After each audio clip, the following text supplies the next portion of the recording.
Valley, hooey Hollywood. Where any of us Welcome in, everybody, to another week of That Movie Show. Mike Wendt and Eddie McCabe taking through another week of movie talk. Eddie, how you doing? I live in an endless void of nothingness, and every day is the same.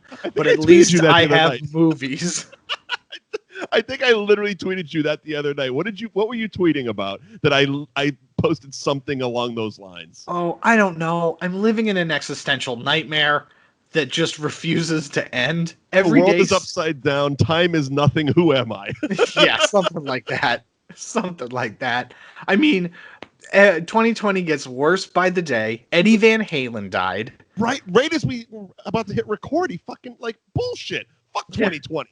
Yeah, I get it. He's been sick for a while, but it's still. But still, we lost. One of the greatest artists of our generation. This year, we've lost Kobe, Chadwick Boseman, Ruth Bader Ginsburg, and now Eddie Van Halen, amongst a bunch of other people that I've probably forgotten because they probably died 3 weeks ago, but that feels like a decade ago. Right. You know, the entire White House has COVID, so one of those assholes is going to die. Right. Just statistics. I don't know who it is, but somebody's bound to. It's horrible to say, but it's like, if they don't, I'm questioning all of my quarantine methods. Yeah. What have I been doing for 6 months? They got it and they got nothing. Right. No. Right. So, I don't know. I don't know. Yeah. But we're here to make light of shit. That's what we do. Yeah, wear the goddamn mask, all right? Prince Ali, happy as Ali Ababa, he joined Retribution last night, so that's interesting. He might... WWE... Is it interesting? Well, I think he's the leader, because everybody was like, hey, maybe it's CM Punk. Hey, maybe it's this person. Maybe it's this person. No, it was Ali Mustafa. So... everybody's making Mustafa Ali. I don't know. You don't know. The Prince Ali. guy doesn't know. Prince Ali. I don't know. I've been too involved in The Wire. I finished season 2. Loved it, didn't you?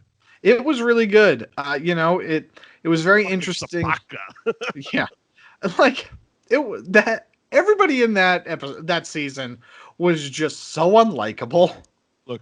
I looked at it like this. The actor playing Frank Sabaka knew he was only there for one season, so he went all in on that character. He was at an 11 100% of the time. Right. He literally played that character in overdrive. But I loved it because it like I said when we talked about The Wire a couple weeks ago, they really. It makes the Baltimore that we're in The Wire a three-dimensional place. It's not just not the low rises and the towers. It's actually a city with more than just drug dealers and cops. Right, and it's a very interesting thing because it was the Frank Sabatka storyline in and of itself is very interesting because he ends up dead because he put a stained glass window in a church. That's you want to go back even further? He was dead because he bullied a guy in high school. Yeah. Yes, that's true too. Krawcheck was pissed that Sabaka took the girl to the prom or some shit, and he wouldn't let it go. So much so that he became a cop and worked the way up the ranks just to fuck this other guy over. Yeah, and it's just it's so shitty. Because, Frank Sabaka's doing some dirty stuff, but in the context of what is going on, it's understandable. The docs are, and his way of life. It the way that I equate it is somebody who's a newspaper reporter, and we don't need newspaper reporters anymore. You'll get there. There's a season about that as well. Right. But I look at Frank Sabatka as more of a realistic Vic Mackey. And we talked about The Shield when we talked about The Wire a couple weeks ago. And while Vic Mackey is he becomes basically a MCU villain. He's taking on the entire Russian mob and all that shit. Yeah. But he was it wasn't like Vic was getting rich off of it. He was doing it for his family. At least that was his. That's how he was justifying it. And in Sabaka's case, the shit that he's doing, while yes, it's illegal. I'm not even going to say it's borderline. No, I mean, they're stealing shit. They're taking bribes, all this other stuff. But he's doing it to continue working. He's doing it so his guys can continue working. It's not like Sabaka's living in a Tony Soprano mansion and the rest of them are in, basement apartments. It's like he's doing it because they're all union guys and they're all trying to they're just trying to get their next job. Because there was that scene where it was him and a couple of other of the union guys where they were in that meeting, in that presentation where they're basically saying we're going to get replaced by robots. Right. So he's like, well, let's just keep pushing because if we, if you guys are, because this is all they know. It's not like that, these guys also don't have a retirement plan, so it's like, let's make what we can right now because we might not be here tomorrow type of deal. Right. And it's so funny because you talk about like the money he does get from the Greeks is he every single time somebody's like faith wavers and they're like, man, I'm gonna go jump ship or I'm gonna go do this, I'm gonna go do that, he gives them like $100,000 because he gives them an envelope to stick around, go down to the bar, have a shot and a beer on me and just and think it over. Or like the situation with the guy who loses his legs because the big box falls on top of his legs. Sabaka shows up to the house with a box of money for the family. Or was that might have been one of the guys that died? Either way, he shows up with he gives somebody a shoebox full of money. It's not like he's being selfish about his reasoning behind all this. It's like he's doing it to prolong this union that he's grown up in, but literally, and then his kids are idiots. Yeah, his nephew and his son are fucking morons. Oh God, and it's so funny. I'm watching Nico, and the entire time it's just like, oh, they really wanted like Ben Affleck. Like they wanted that actor to be Ben Affleck, because that it just every single time I saw him, it reminded me of Ben Affleck in Good Will Hunting. Sure. I mean, it was that guy basically. But, in the time, that was a very universal character. I mean, it's basically the character, like you said, it's the character he played in it. The union construction guy with the windbreaker. Yeah, right. Smokes a lot of cigarettes, drinks a lot. Oh shit, that's a tough one to sell. So tough, so tough. But yeah, he it's really good. I'm glad that the way that the season progressed, it's definitely becoming more interesting and layered because you're like, again, it's not just black and white following these characters. You're following the story of Baltimore. Yeah, you're following the money. But you're following the story of Baltimore, and it's very interesting in the way that it unfolds. I do wish that the show was a little faster. Like, I feel like, I think the episode, it's like 13 episodes, and I think if it was like modern day HBO, we'd be able to tell these stories in 10. Like. Well, you say that, but Westworld's long as shit. Yeah, that's true. Yeah. I'll be honest. I loved the first season of Westworld. I feel Westworld, and I think it's why I fell out of favor with it, is a very bingeable show. Right. But not a week-to-week show because it's so all over the fucking place with its story. Yeah. So I remember you'll forget who this person is, who that person is, but if you're just watching it, you're like, oh yeah, that's right. So when I first got into Westworld, the first season, there was 2 episodes left. I think it was like 10 in the first season. And I remember Denise and I on a Sunday binged 8 straight hours of Westworld. I'm like, all right, let's try this new show. Okay, fine. So we sit down, we watch the first episode. Cool. That's the next one. And boop, right. Boop. Let's go to the next one. By the time we looked up, 8 hours had gone by and we were completely sucked into that whole show. And it was great. And then we, obviously look forward to the next. Since there was only 2 seasons, we knew everything. Right. Wait a year, and then you start watching week to week, and it's like, wait a minute, who was this, and what was that? Right. I watched the first season, and I absolutely loved it, and then I haven't watched season 2 yet. I mean, I watched it, and there was a lot of good to it. Especially the remix of the Wu-Tang song in one of the Shogun scenes was just fucking phenomenal. Of course. But I tried season 3, and again, I tried when it first came out. I tried going week to week, and I just lost interest real fucking quick. because they're long, they're very story driven shows, and I think now that that's wrapped up, and I have HBO Max, so I'm always looking for something to watch. I think I'm gonna try to re-binge the last season of it because I've heard good things about it. I heard what the hell's his name? The kid who was Jesse in Breaking Bad. Oh yeah. I can hear you over there. It's just on the couch and it just hit my leg. Stop playing with your weapons. My weapon, my switch pod. Switch pod. Yeah. Yeah. Sounds like he's loading guns over there. Yeah. My guns akimbo. But yeah, so I love a little wire talk. I can do that all day. Again, Wire Pod coming up next year sometime. Yeah. After the Shield Pod. Yeah. Well, that'll be the thing, is that once we actually start generating any sort of revenue, we'll just do these shows because we're not doing anything else because we live in an existential void. And so one day we'll be switch that. Look, there is an audience out there that I know loves both of these shows. I'm just going to throw it out there. If you have interest in Eddie and I breaking down episode by episode both of these shows, let us know, and we will start a Patreon. Yeah, right. I mean, it's not like we'd be the first ones to do it. You know what I mean? Right. But that's the thing. It's just like, if you pay for it, we'll give you a daily show. Not a lot either. Like, I'm sure we could find a reasonable price. Yeah, right. Yeah. Anyway, let's get into the real show. Of course, it is That Movie Show. You can follow us on any and all podcasting apps. Thatmovieshow.net is the website.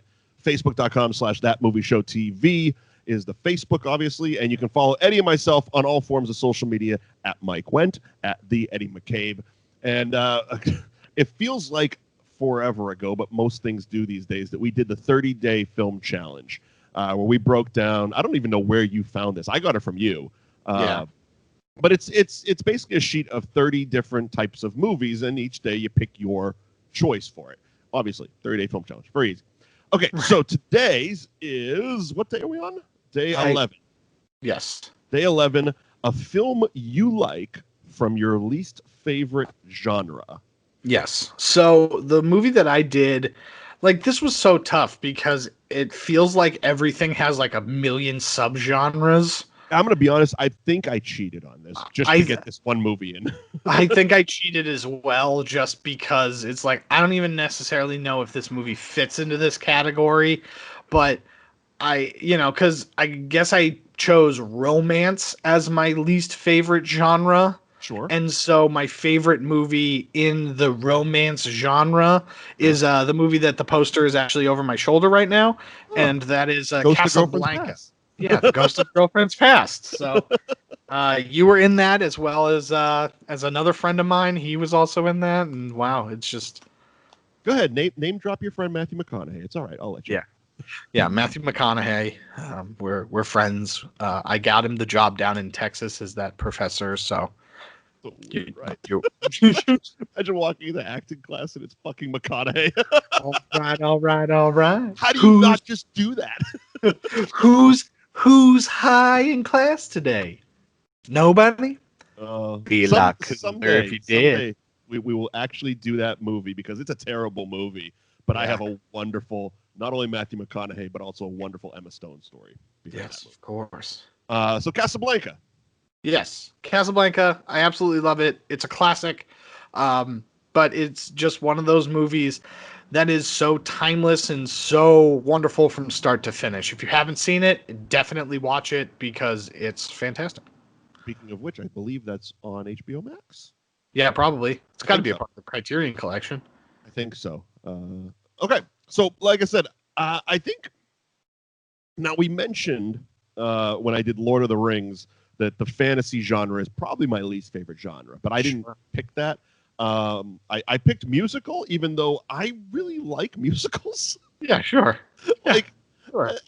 As a kid, I was all in on like Grease and Mary Poppins, and I'm a huge Disney fan. But I think I just wanted to get the Rocky Horror Picture Show into this 30 fucking day thing. So I'm like, yeah, musicals, fuck it. But that's what I went with. The Rocky Horror Picture Show. Really, like, it's one of those movies that I think as I got older, I appreciated more. Sure. Probably just because the context of it doesn't lend itself to children. Right. Yeah. It's not something that you're introduced to as a kid. No. But yeah, I love Rocky Horror Picture Show. I've gone to a midnight screening of it, which was just a boatload of fun. I actually was riffraff in a local theater production. It's like it's always had that interwoven thing with me. Even so, like I mentioned probably a few weeks ago, maybe even a month ago, local theater group, Full Body Cast, that does that. They usually run out of the Boston Common AMC Theater, which was very cool when they actually got the gig, because they started at the Brattle, which is a small art house in Cambridge. Yes. And they were so popular, running every Saturday night at midnight, that they had to move to a bigger theater. So they moved over to the Boston Common AMC, and they still, up until COVID, was running every Saturday night at midnight a Rocky Horror Show. And they actually did a live on Twitch with two other New England-based Rocky Horror groups, did a live version of what they do in the theater. And it was one of the most fun nights I've had in COVID. Just sitting there watching it. It's one of those movies that you instinctively just start singing along with the movie. Yeah, 100%. It's such an infectious goddamn movie. I absolutely love it, and I think I'm going to watch it tonight, because I'm doing the horror challenge right now, which has no goal. It's just watch as many goddamn horror movies as you can in the month of October. So if you follow along on my Facebook or Instagram story, you'll see what I'm watching night to night. Last night I watched the Blair Witch, the 2016 sequel. Interesting. How was that? Better than the second movie. The second movie is gross. I was talking to somebody, and just due to like my interaction online, there are some like younger people that are followers of me on Instagram and all those, and Twitter and stuff like that, And so when I was talking to them, they were like, "Hey, did you we were talking about the Blair Witch?" And they were like, "Oh, I just watched it. It was like super spooky and stuff." And I was just like, "Oh yeah, don't watch the second one." And they were like, "The second one?" And I was just like, "Yeah, like it's terrible." And then on top of that, like, I got duped in because there was a dumb thing on the VHS that it was The Secret of Esriver. And so at the end of the movie, in order to like decrypt something on the VHS, you had to like watch it backwards or something. And it was like, and then their response was, "A VHS question mark?" And I was like, "Oh, this conversation's done. I'm done talking to you. You're too young. Bye." The thing about the Blair Witch, and I think it's why. I mean, first of all, the first sequel, the one that came out in 2000, was obviously a cash grab. The original movie came out a year earlier, and they were like, "Yeah, I don't give a shit whatever horror movie we're making right now is going to be called Blair Witch 2." Well, that's exactly it. Well, you're 100% do with the movie. You're 100% right, because the whole point of the second one is that they're fans of the movie. So it's not like they actually put any thought into it. I don't think they even brought the creators in. No, they weren't. So it's not, it was just like, yeah, we made this horror movie, and then we just like had a couple of lines in the beginning and sprinkled in Blair Witch, in the script. It legitimately felt like they were making a movie called Book of Shadows, and then New Line got involved and was like, "Hey, just put Blair Witch 2 on it. We'll add a couple of scenes here and there and just make some money." Right. You're going to reference the Blair Witch movie, and then we're going to, we're just going to call it Blair Witch 2. What people don't remember, because, most people that are under the age of like 30 at this point have just grown up with the internet. Yeah. In 99, there was internet, and it was actually part of the marketing of this, but it wasn't so like now where you can find out in literally seconds if something is real or fake. If there's stuff like Snopes and shit like that, debunking fake news, for lack of a better term, is pretty much a full-time job for most people.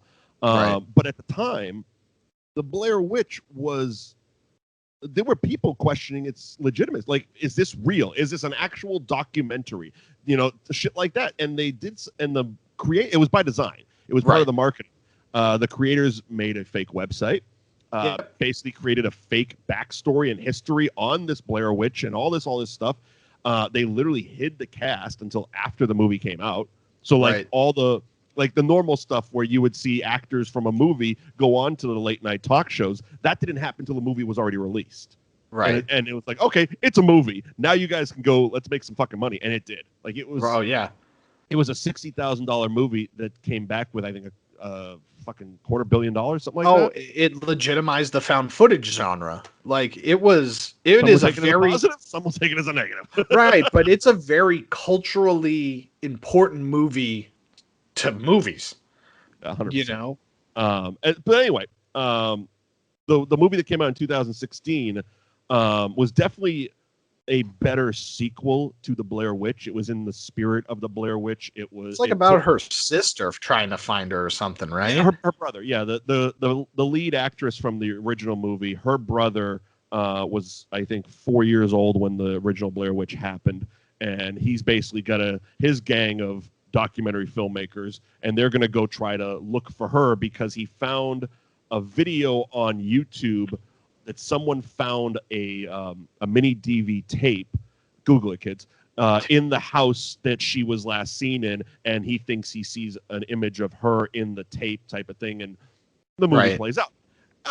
It hit all the Blair Witchy notes. It was good enough. Sure. I wouldn't say run out and spend money on it, but if it's on a streaming service you have, by all means, it's 89 minutes long, so it's not like it's going to take up all night, and it's October and people are looking for horror movies, so that's what I had. That had nothing to do with Rocky Horror Picture Show, but that's ADD. It is what it is. Right. Sure. All right. Are we good? I gave you a trailer because I'm not doing the horror movie challenge. Holy shit! Yeah. I don't know if it's going to slot in because I think we have this movie and then Caddyshack next week. We have Caddyshack next week, and then I think that we have the next 2 weeks after that. Yeah, we got 3 weeks left in October after we wrap up just because bad timing or scheduling or whatever. We got the funniest month ever we're doing right now, which is, of course, Blues Brothers. Today is Airplane, and then next week is Caddyshack. Right. And then we got 3 weeks where we said we were going to do silly horror movies, which include, I think, Ernest's horror movie. Ernest Scared Stupid, Abbott and Costello Meet Frankenstein, and then The Ghost and Mr. Chicken, or if we can figure out something else. Sure. With a podcasting friends of ours. Yeah, we're working on a spooky bonus episode for Halloween too, so that could be a whole bunch of fun. So yeah, we'll do those, and then I think November seems like a perfect time to do what is it, the Pool Boy Cometh or something? Yeah, it's Pool Boy. I'll get the whole title because I'm pretty sure it's one of those fake sequel situations. So let me explain what I thought when I watched it. First of all, I thought it was just a fake trailer. Didn't realize it was actually a movie. Yeah, it's called Pool Boy Drowning Out the Fury. It looks as if someone with about, I don't know, $62 saw Tropic Thunder and said, "Yeah, I can do that with Kevin Sorbo." Yep. Yep. What's Danny Trejo and Jason Mewes doing? Nothing? Cool. Have them play with us. Yeah. I am so excited because it dawned on me because, again, one of the main Greek guys in The Wire, he's in this movie. Oh, yes. And so I was like, this guy is looking super familiar. Why does this guy look so familiar? And I looked at his IMDb and I saw Pool Boy and I was like, first of all, probably not the thing I thought him from, but you were probably thinking of the failed Farrelly brothers attempt at Three Stooges. He was Mo. Yeah, probably. That's probably what I was thinking of. He's got a very long Greek name. There's the Sons of Anarchy for their local appearance. Yep. Yeah, I'm not going to try to say his name right But yeah, I saw that, and then I saw Pool Boy, and I was like, oh my god, I've seen Pool Boy, and it's fantastic. I can't wait. And it's streaming on Amazon Prime, so if you want to or if you just Google it, it's on YouTube too. They don't care about copyrights. Hey, somebody wants to watch it. Somebody wanted to watch this Kevin Sorbo joint. I swear, I saw him and I'm like, oh, this is a joke. This is one of those goofs. Like he showed up for 20 minutes and shot a trailer. No, this is a movie. Wow, it's over an hour long. Are you serious? Oh, all right. Danny Trejo's in here too. Probably wearing his Trejo's Tacos hat. Probably. Danny Trejo will do anything. If you can afford him, he will do anything.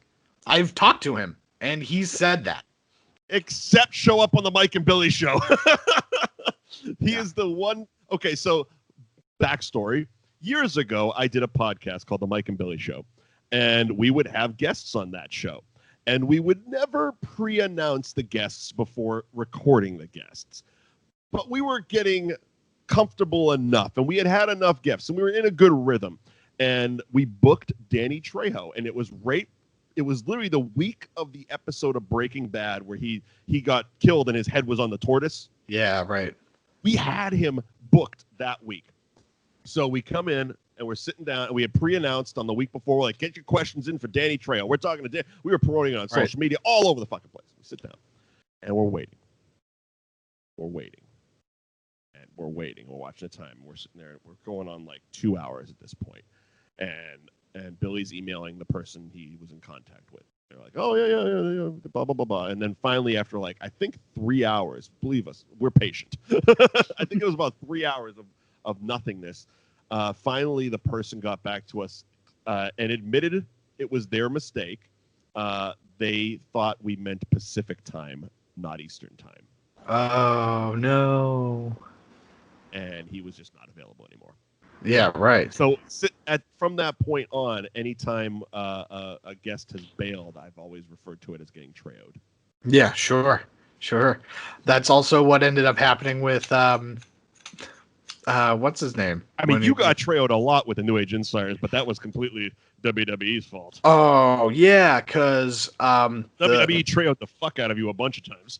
Yep, because we were going to have, let's see, Kevin Owens, Charlotte. We were going to have Dolph Ziggler show up to a wrestling show that we were doing. Fandango, Tyler Breeze, Xavier Woods, Bobby Roode? Probably a lot more. Those are the ones that I can think of off the top of my head.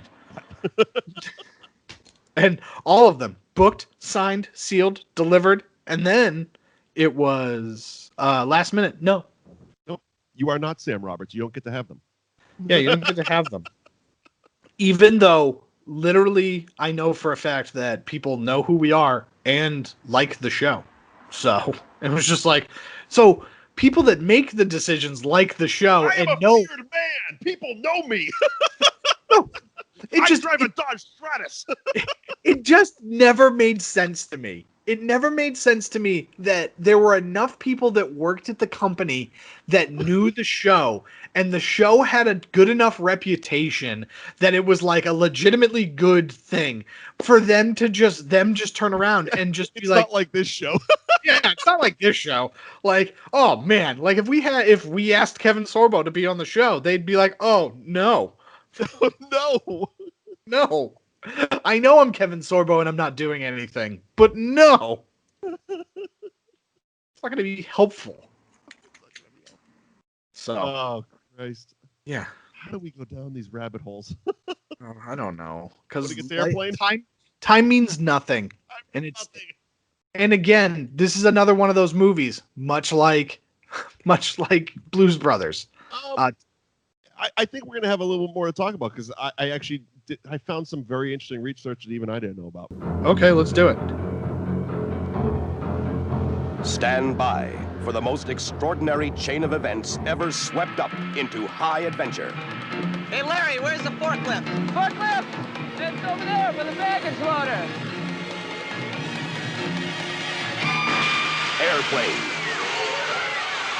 Airplane is drama. This is Dr. Brody at the Mayo Clinic. There's a passenger on your Chicago Flight 209, a little girl named Lisa Davis, en route to Minneapolis. She's scheduled for a heart transplant. I want you to make sure that she's kept in a reclined position and that a continuous watch is kept on her IV. Airplane is action.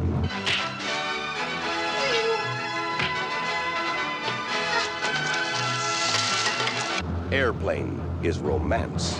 I love you, Elaine. I love you. Airplane is music. There is only one river, there is only one sea. Airplane is dancing.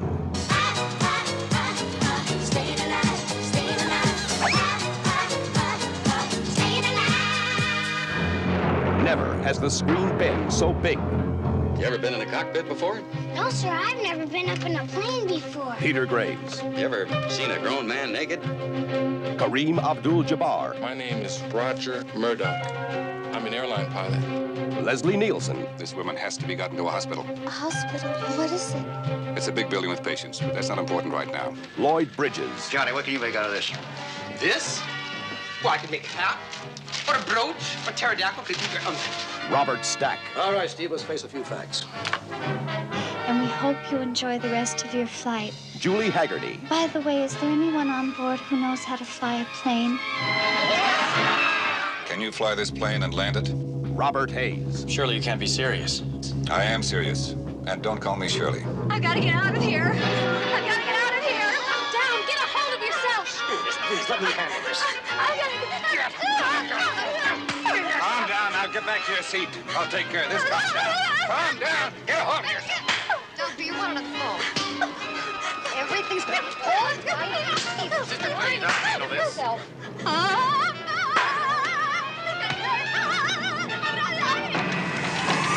Mayday! Mayday!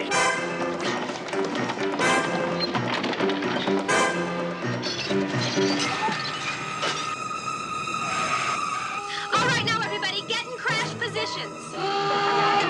the most incredible adventure the screen has ever created. He's coming right at us! The big news is Airplane. Airplane was released July 2nd, 1980. Yes, as we've mentioned many times, it was in that 1 month period, which has become the funniest month ever, between Blues Brothers, this, and Caddyshack, all being released in a 1 month span. So July 2nd, the big 4th of July release for Airplane. It had a budget of $3.5 million, came back with $158 million at the box office. It was written and directed by, by Jim Abrahams, David Zucker, and Jerry Zucker. One of my little fun tidbits, finding out they had to fight really hard with the DGA, Directors Guild, to get 3 directors listed on the credits. They got weird. They have very weird shit like that. Like I remember Robert Rodriguez talked about how the DGA gave him shit when he wanted to put Frank Miller on the Sin City credits. Like, they're just weird like that. Like, yeah, who give a shit? They directed the movie. So you got the a thing paycheck is, for directing. yeah, it's one of those things that it's so that you don't get a person that does like the work of the movie. And like, cause you know how like the executive producer, when it's like one of the stars of the movie is an executive producer, it's like, oh, you just negotiated that. You didn't actually do anything. You know, it's the same sort of thing where it's just like, you don't want to have that bargaining chip for Sylvester Stallone to come in and be like, yeah, I need a directing credit as well. Even though he's going back and making director's cuts to movies he didn't direct, but that's a story for another day. Yeah, yes.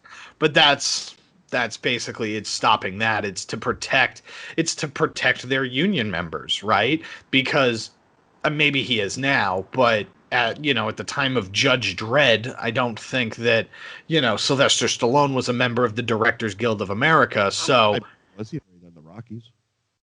Oh yeah. Okay, so he's a bad example then, because I mean, the point I'm making is like, I get that. I understand your reasoning in it, but like in a situation like this where Jim Abrahams literally was going to change his name legally to Jim Abrahams and the Zuckers just to get their fucking names, it's like, okay, guy, they directed the movie, they're paid to direct the movie. It's not like they're trying to cheat anybody out of anything. It's like the 3 of them legitimately directed.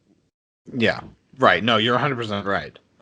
Anyway, the movie stars Robert Hayes, Julie Hagerty, Peter Graves, Lloyd Bridges, KAREEM Abdul-Jabbar, Leslie Nielsen, Robert Stack, and Otto, the inflatable autopilot. Yeah, introducing I heard he had a real big drug problem after this, and that's why he's not in anything else. He did appear in the sequel, though. He did. Yeah, but that was it. I mean, he was a nightmare on set. He was doing helium in the bathrooms.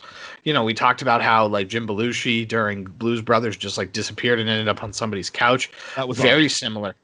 Yeah, it was a very similar story. I remember hearing where they were on set and all of a sudden, you know, they were looking for Otto and he was nowhere to be found. And Leslie Nielsen had to find him 42 miles away at an eye party. And he was just covered in Mylar balloons and empty helium tanks. It was really sad, you know, but you know, I think that he's now a member of the Macy's Day Parade, so he's doing much better now. Yeah, he got the help he needed, you know. Yeah. God bless. So one of the things I guess I just never looked deep enough into it. I always assumed, much like most people, that Airplane was based on the Airport series. There was a series of disaster films, Airport, that came out in the late 70s, and I was like, oh, okay, that's a spoof on those. With doing my research today, it is literally a shot-for-shot, word-for-word remake of a 1950s drama called 0 Hour.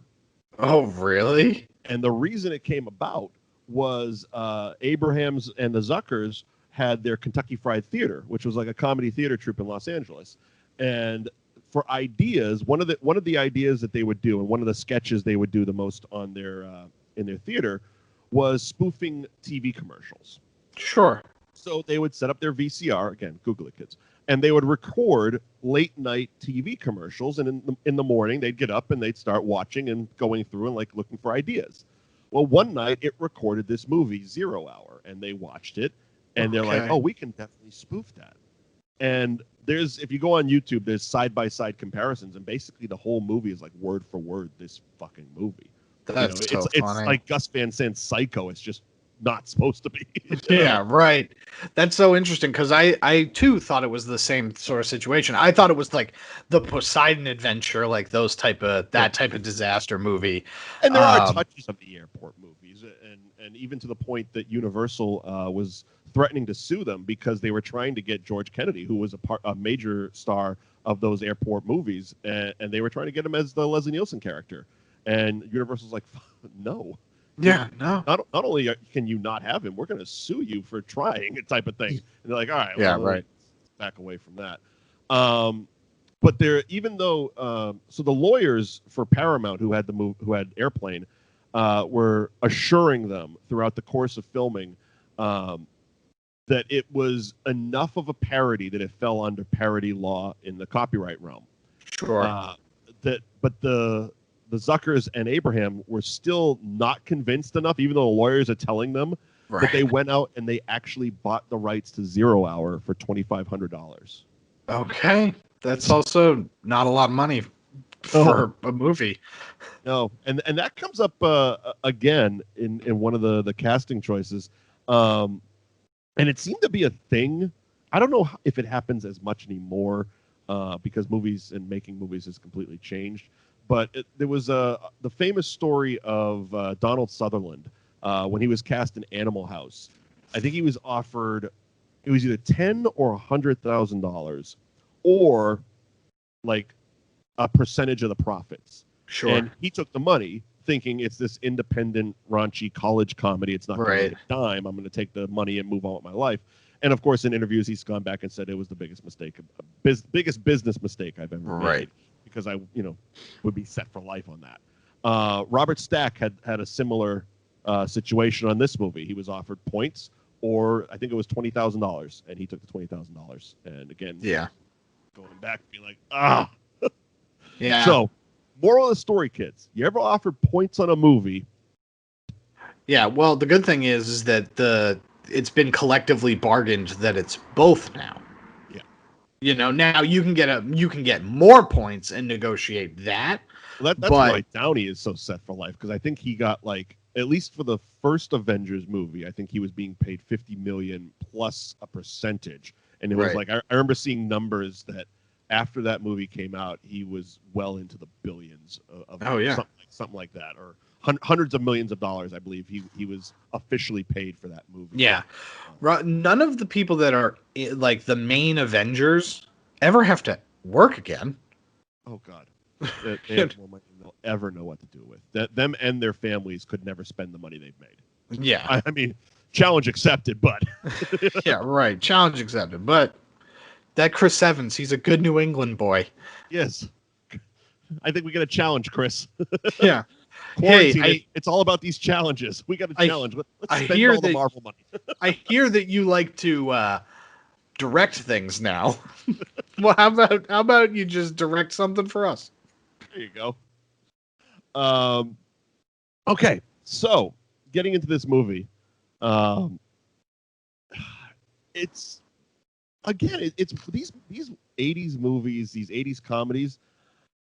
I don't know if they're revisited enough by younger generations, because it's one of those things that it's like this one, Spaceballs, the Naked Gun movies.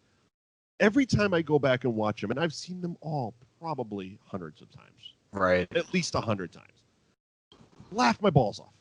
Yes, including this morning when I was watching Airplane. I'm like, God, this is just right from Jump Street. It's like you start and you're thinking they're just introducing characters and airspace. It's like, okay, here's Ted Stryker, and here's the airport, and here's all the people that are getting onto the plane. No, use your ears, because the PA system is having a fight with each other. Oh yeah, the best thing is that these movies are so rewatchable because they're layered, and it's unfortunate because and the Zuckers definitely. They end up taking over the Scary Movie franchise. And we don't. Yeah, no, and it's tough because they absolutely start to recycle their own stuff, and you can see that when you watch Airplane 2, into Basketball. They had nothing to do with Airplane 2. Oh, and they were like adamant about it, and it was one of the studio's bigger gripes was not securing the three of them to do the sequel. The studio obviously went on and did the sequel, but they were like, no, we're good. We're moving on. Yeah, but you see it in Basketball, and you see it in Scary Movie 3 and go on in Forward, where it's just like, oh, you use a lot of the same jokes or a lot of the same setups, and it's just like, that's really unfortunate. You got lazy with Scary Movie 3. It really annoys me, that movie. But in this one, you're absolutely right. There's like the fact that Stryker pulls up in the taxi, the guy gets in and he starts the meter and then, runs into the airport while the guy's just sitting in the taxi. And then we revisit that all the way at the end of the film. Where the post-credit scene. Yeah, the guy's just been sitting there this whole time and the meter's just been running. And it's like, that's hilarious. The PA system is having a fight with itself, and it's about abortion. And it's like, look, Bernice, enough of this white zone, red zone bullshit. This is about you wanting me to have an abortion. Well, it is the only sensible thing. It's like, wow. Fun story. They auditioned a bunch of voice actors, but they ended up going with the actual married couple that does the voices at LAX at the time. Oh, great. Good for them. They had a little bit. I really like, sometimes the lowest hanging fruit is just funny, where he gets the plane ticket and it's smoking or non-smoking. And he goes, smoking, please. And she hands him a ticket that is just billowing smoke, and he just leaves. And it's like, that sort of stuff is just really funny.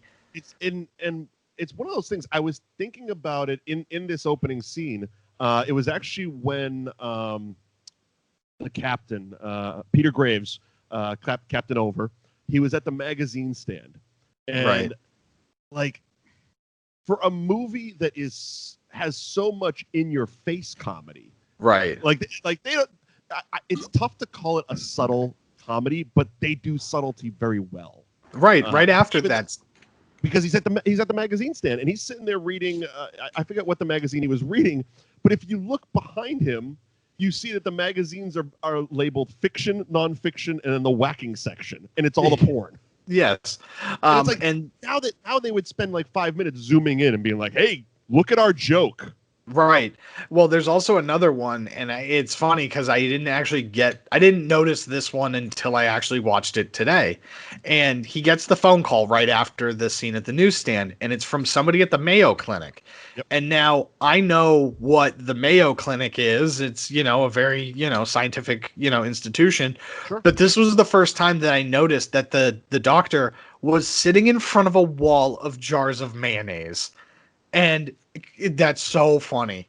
That was just so funny. And it's stuff like that where it's just like at no point do they draw attention to the fact, because there are other visual jokes. Because the visual joke in that scene is the beating heart jumping on the desk. Right. He's supposed to be a heart surgeon in the scene, talking about the little girl who's going to be on the gurney in the plane for the rest of the movie. And her replacement heart is literally bouncing up and down on his desk. Right. So there's that happening, and then ultimately the payoff is that ham on 5, hold the mayo. Yep. You know what I mean? And so he's basically taking a deli order. So it's like, ha ha ha, that's a very funny joke. And so it's just like, but yeah, at no point do we ever reference the wall of mayonnaise that he is sitting in front of. And it's like that's the type of like subtlety that spoof comedies like this in recent memory have failed to accomplish. Well, and again, it's not being good at subtlety, right? Which I think it's definitely a lost art these days in movies, and it's that you're, like you said, layering it. You're layering the shit in the background. You're meticulous about everything that's in your frame. You're not just, here's the joke, don't worry about what else is going on, because nothing is. Yeah, it's very these types of movies, and you see them, right, with Scary Movie 3, 4, 5, superhero movie, date movie, like all of those like movies. They're all very overt with their jokes, and there's nothing else to them. Well, they were still original enough in the Naked Gun series to do stuff like that very well. Right, and Hot Shots is another one. Yeah, that was Jim Abrahams was the one that did that one. So he took Hot Shots and went that way.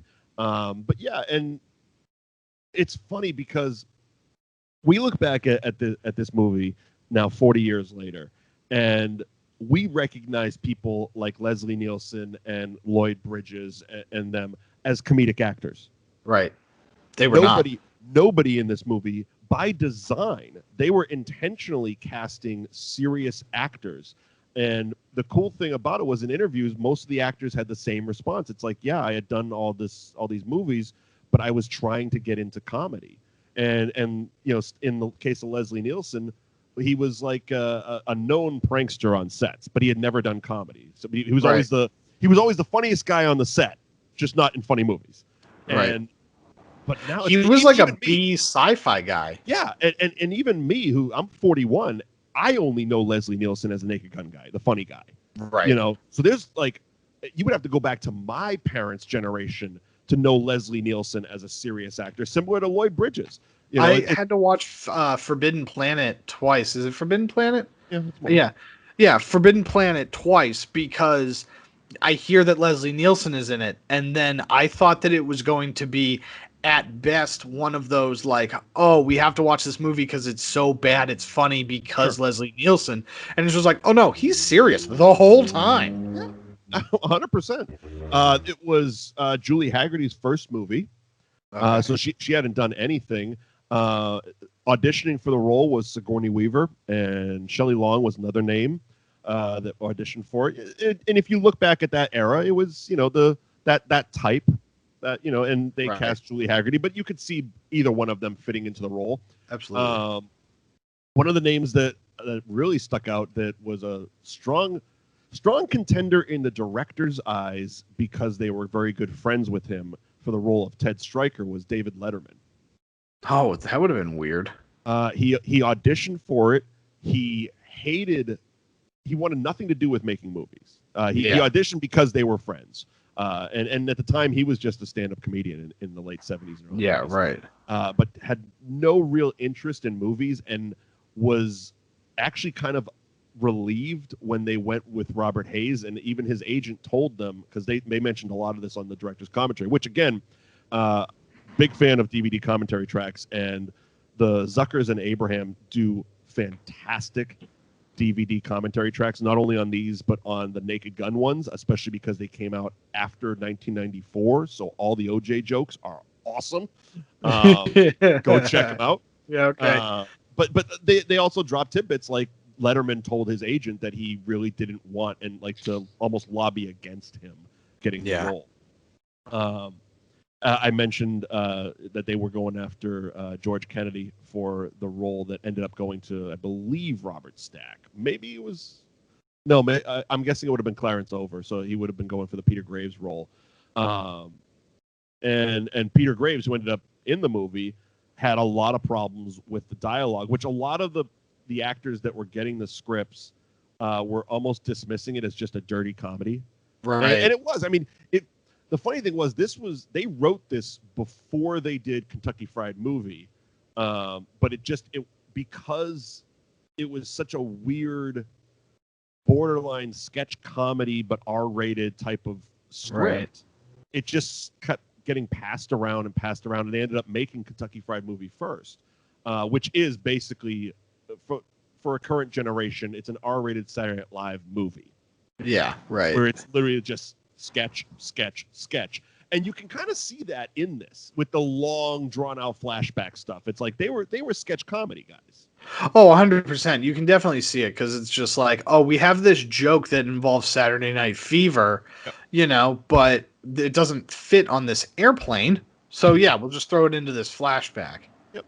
And funnily enough, almost shot-for-shot remake of that exact scene was the Western bar fight in Bill and Ted that we covered. Yeah. The director basically was like, I want to do that. And they took it, it was the two girls fighting.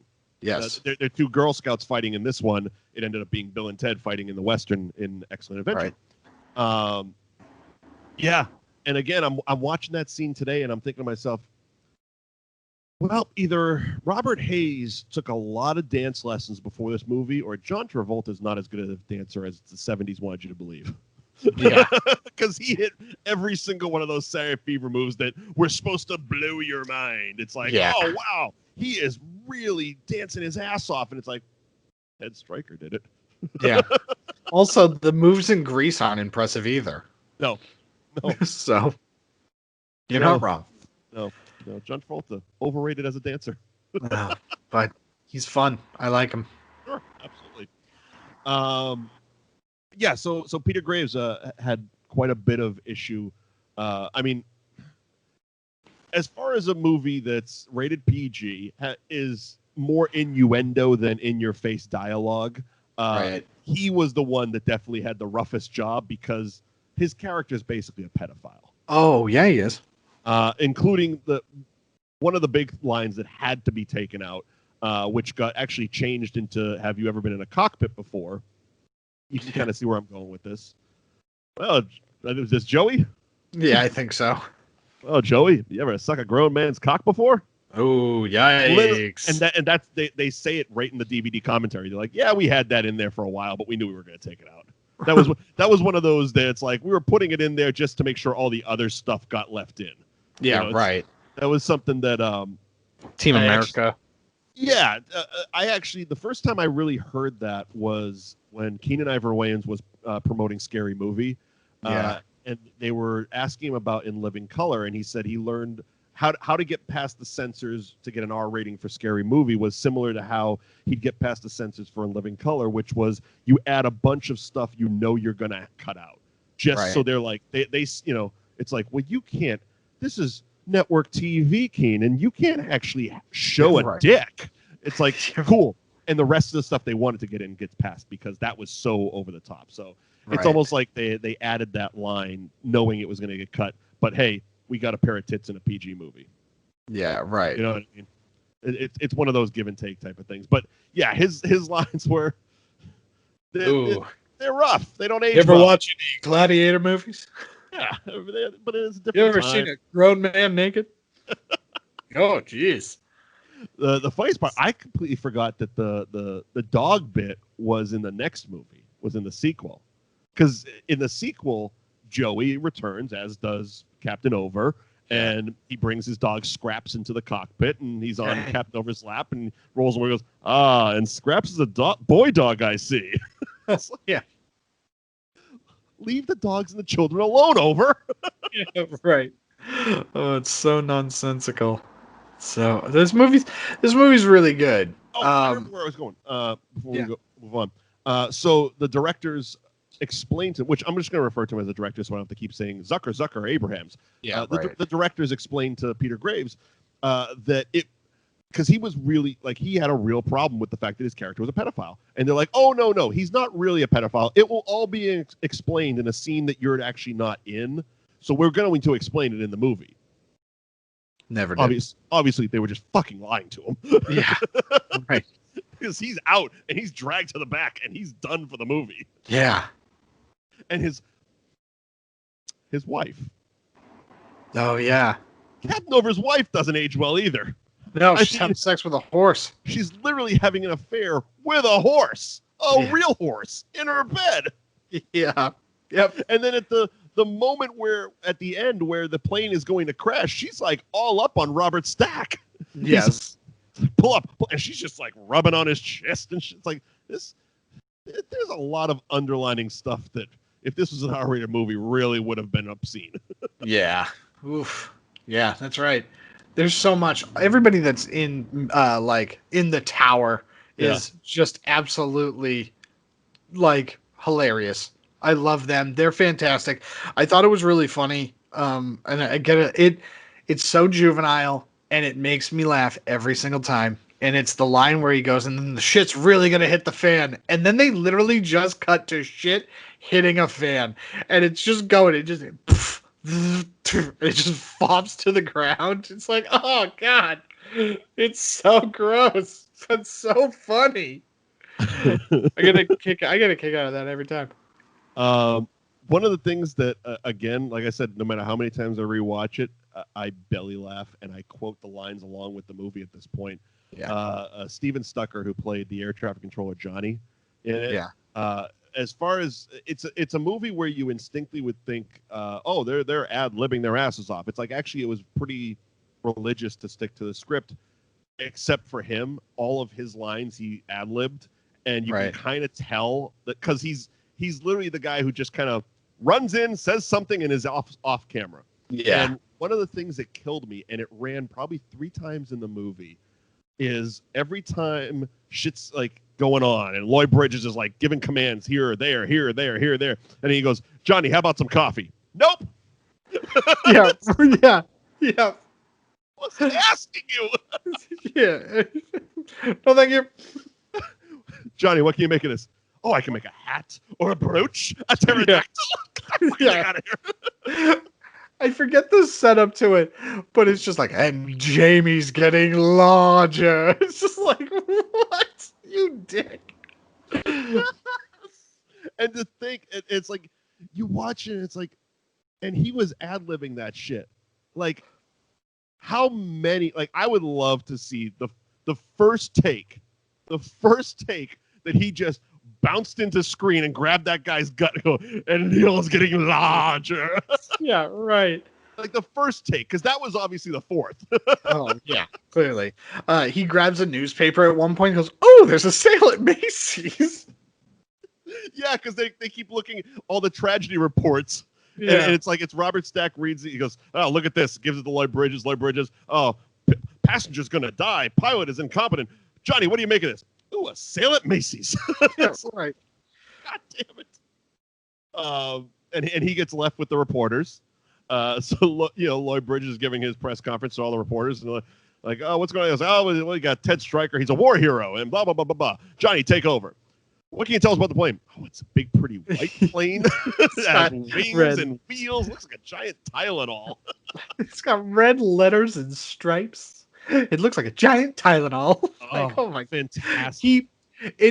Watching this again, it reminds me of, and I don't think that they have any connection, but I would like to think that they do, is that his character definitely influences Kenneth from 30 Rock. 100%. Oh my God, 100%. You know? I would never have thought that, but yeah, 100%.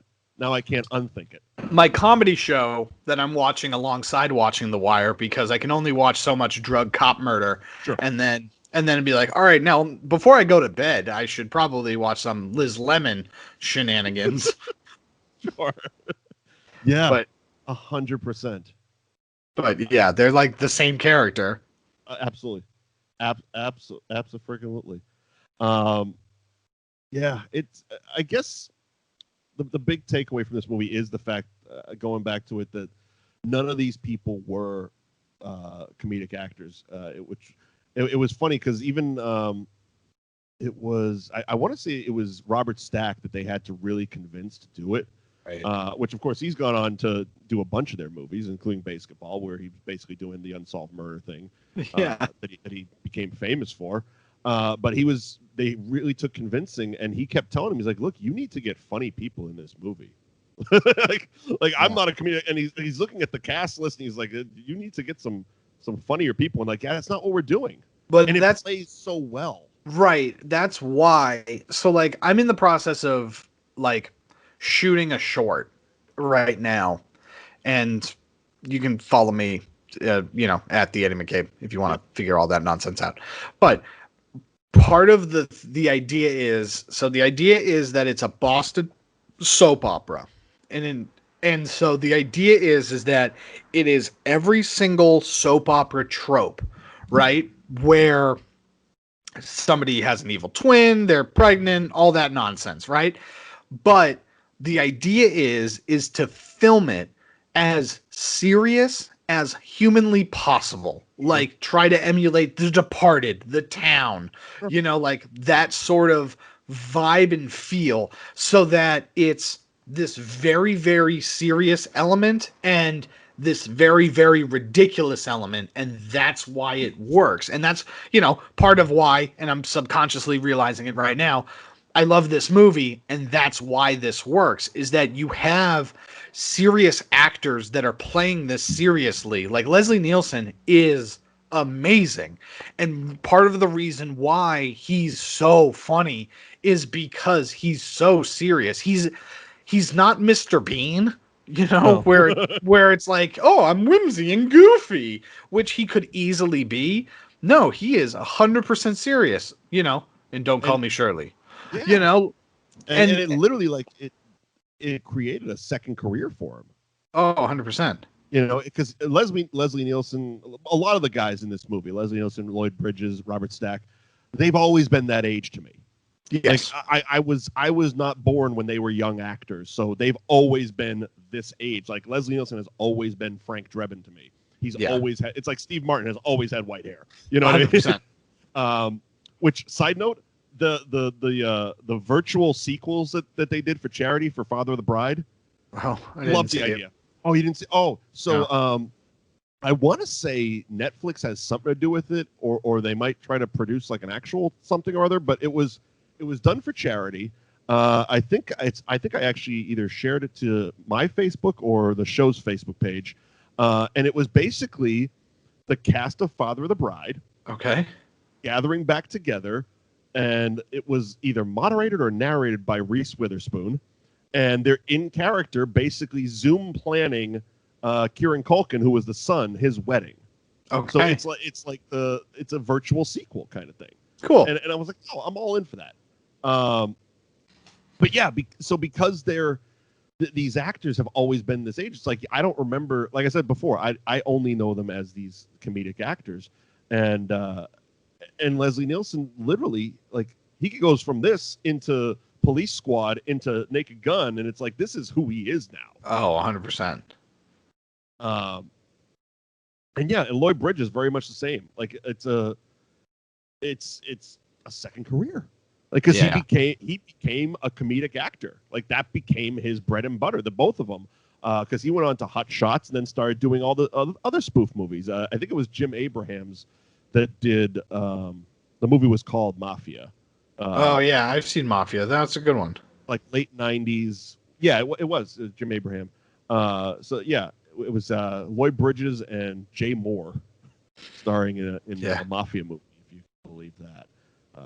98. Yeah, I remember the VHS because I was running the video store back then. Again, VHS. Google it.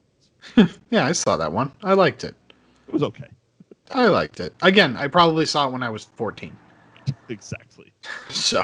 Exactly. But again, not knowing until today that it came from that movie 0 Hour, and then going and finding the side-by-side comparison, it's like I can see exactly where they were coming from when they accidentally recorded this movie late at night. And It's like, because in 1957, when the movie came out, it was played as a serious drama.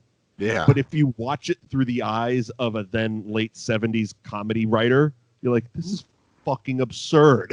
Oh, yeah. Because there's, I mean, literally, this scene's like the woman panicking, saying, I got to get out of here. And the line of people slapping her actually happened played for serious, like, dramatic effect in 0 Hour. No, really? Oh, yeah. Like, all these scenes are in here. It was literally the same plot. They got sick from fish. Yeah. That I believe. Fish. You know, the whole deal. I don't think the captain liked children, but But and even the co-pilot in the movie was a football player. Yeah, there it is. So obviously in Airplane we had KAREEM ABDUL-JABBAR. Yeah. As the assistant. Was it co-pilot? Co-pilot. In 0 Hour they had football player Elroy Crazy Legs Hirsch as the co-pilot. Yeah, Swear to fuck God, I had to read that one. That wasn't a memory one. That's so funny. So it was kind of an homage to that, and KAREEM didn't want to do the movie. Of course. And they offered him $30,000, and he came back and said, well, I want to buy this Oriental rug, so can you give me $35,000? Done deal. Of course. Done deal. And again, KAREEM goes on to show up in basketball with them and kind of becomes like a Zucker staple guy. Oh, of course. Yeah, I mean, it definitely, you even see it, right? Because, like, there's such a tonal shift. And again, I go back to the scary movies just because the first two were very obviously the Wayans, and then Scary Movie 3 is very obviously theirs because, like, Leslie Nielsen he's the president. You know what I mean? But it has those staples that weren't in there in the first two movies. So. And it also becomes inherently, I would say, more slapsticky. Yeah, slapstick as opposed even though to... the first two Scary Movies were, I would say, borderline slapsticky. It was more, I would say the first two Scary Movies were more, I don't know, maybe gross out humor. Yeah, a little Definitely bit. more sexually based humor than the later ones, where the later ones dip more into innuendo, Naked Gun type territory, obviously because of who was making it. You know, it is what it is. You know, oh, nice beaver. And she hands him a stuffed beaver. Funny. Get it? Very funny. Vagina. It just makes me mad. They recycled a joke, and I'll never forgive them for that. They recycled the joke from Basketball with Brenda. So I have honestly, I might have watched the third one once. I'd never watched the 4 or 5. So in Basketball, towards the end of the movie, I think it's maybe into the end of the second act. I don't know, but Coop is supposed to hit the 3 home runs and he fails, and the kid's supposed to have the liver transplant. So they go in and then they basically, think they murdered him, and they're like trying to revive him, and they those paddles that recreate. George Clooney uses. Yes, 100%. They recreate that scene at Deborah's funeral in Scary Movie 3, where she's dead, she's in the coffin, and somebody says, "It's awake," and they're like, "Oh my God, she's awake," and then recreate that, where they try to resuscitate a dead body in very much the same way. Yeah, definitely purged that movie from my memory.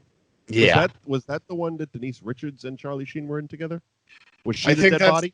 No, Brenda is the black friend. Oh, yeah. Oh, okay, so that must have come later. Because that was where they were spoofing one of the M. Night Shyamalan. 8 Mile and Signs. So, yeah, the whole thing. The she was cut in half, and if they moved the car and. Yeah.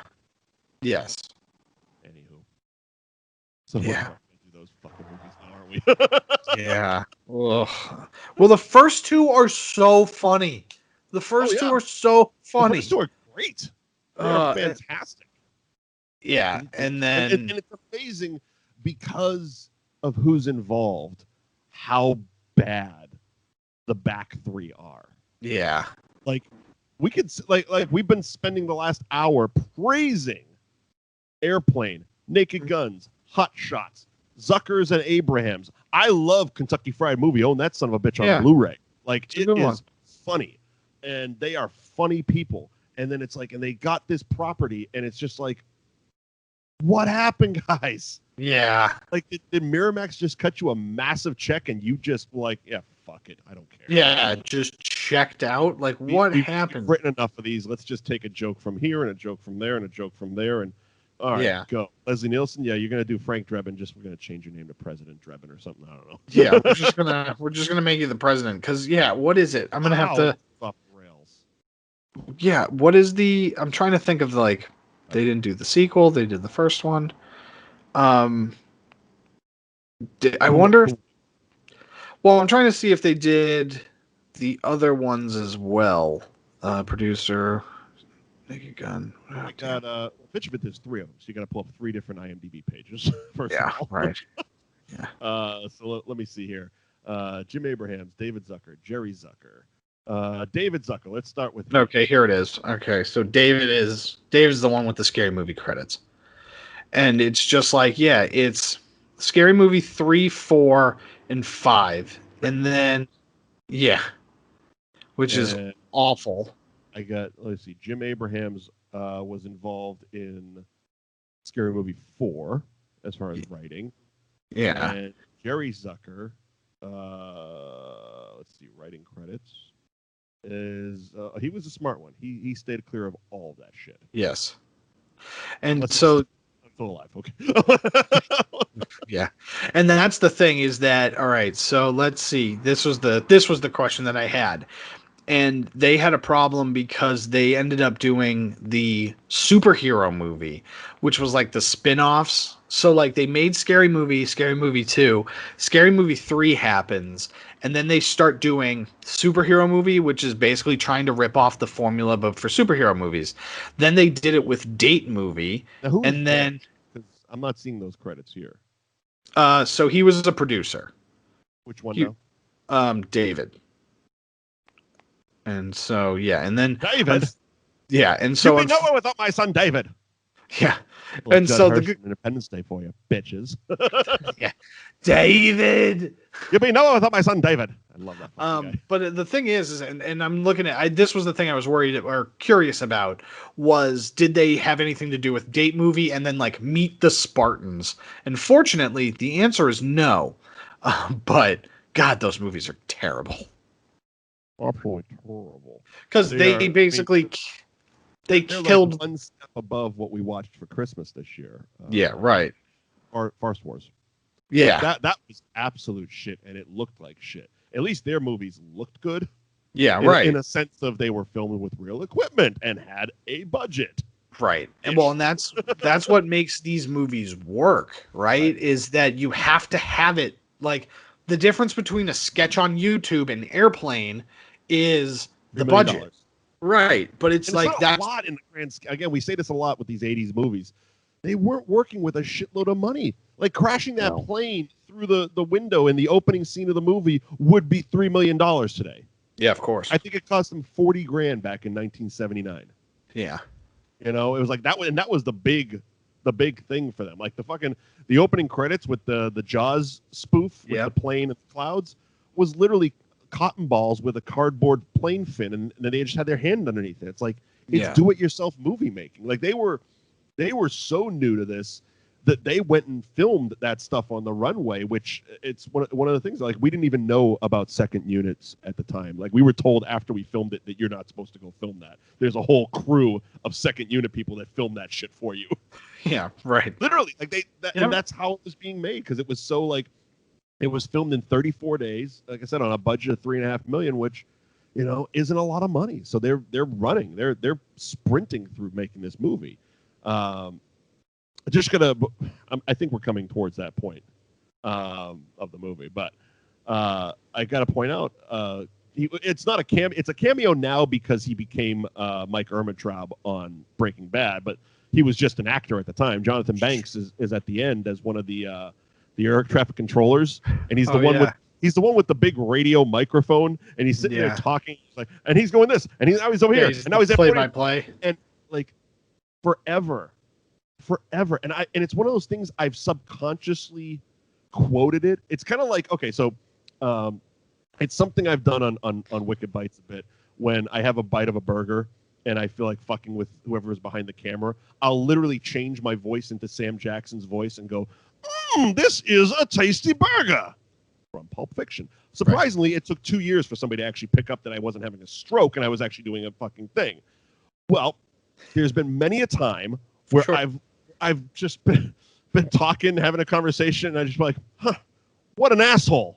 Subconsciously from this movie, because that's what he does. He's like, he's at 40,000 feet. Now he's at 15,000 feet. What an asshole. Like, that delivery of that simple line is burned into my head to the point that I've subconsciously used, and you change the tone and the pitch of your voice when you do shit like that. Yeah, of course. Without knowing. It's like, why did my voice just immediately change when I said, what an asshole? I don't know, but now I know why. So there you go. An airplane? Yeah, that's airplane. You got more? No, you got more? I don't got more. I don't got more. That's it. I think we did a pretty good job. Yeah. Look, I'll be honest. After our non-review of Blues Brothers, I'm like, we need something.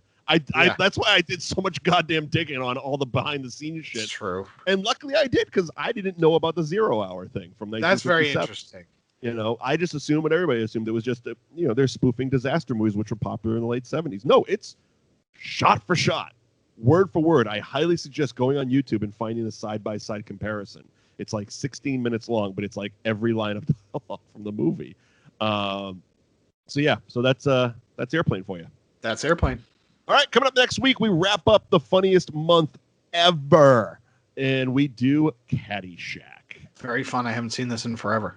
So again, there was a month between June 20th and July 25th in 1980, 40 years ago, where Blues Brothers, Airplane, and Caddyshack were all released in a 1 month span. So it has been dubbed by us the funniest month ever. If you disagree, I implore you, tweet at us at Mike Wendt, at the Eddie McCabe, hashtag That Movie Show. Find a funnier month in history. Yeah, 4 week span. 4 week span, a funnier month. I dare you. But next week, we are going to the golf course with Caddyshack. Thank you for joining us on That Movie Show for Airplane 40 years ago. My God. So long ago. I was alive. I was not. We're not. But follow us on social media at Mike Wendt, at the Eddie McCabe, hashtag That Movie Show. The website is thatmovieshow.net, where you can find the archives. You can also find links to all our audio feeds, or at least the ones I've remembered to include. We're on literally every podcasting app. So if you're watching this on either YouTube or Facebook, and you're like, hey, I want to listen to you guys when we commute because we're starting to get longer for some fucking reason, definitely, or on any and all podcasting apps, just put That Movie Show in and hit subscribe, please. We're getting longer because time means nothing anymore. Time means nothing, and we're spending hours talking about The Wire instead of the movie we decide to review. Yeah, Facebook.com/That Movie Show TV. Follow us, interact with us on social media. And again, if you do want us to do a Shield or Wire podcast, let us know. And if there's enough demand for it, we will start a Patreon exclusive type of show deal, which I'm looking forward to because I'm unemployed. Me too. So movies have stopped. They pushed all the movies to 2021. There are no movies anymore. Also, just a cheap, selfish plug. I'm looking for new horror movies to watch this month. So definitely hit me up either on Facebook or Twitter and let me know what I should watch for fucking horror month, because I'm just basically binge watching horror movies all month. Okay. I'm not 80s. What else am I gonna do? You're right. Goodbye, everybody.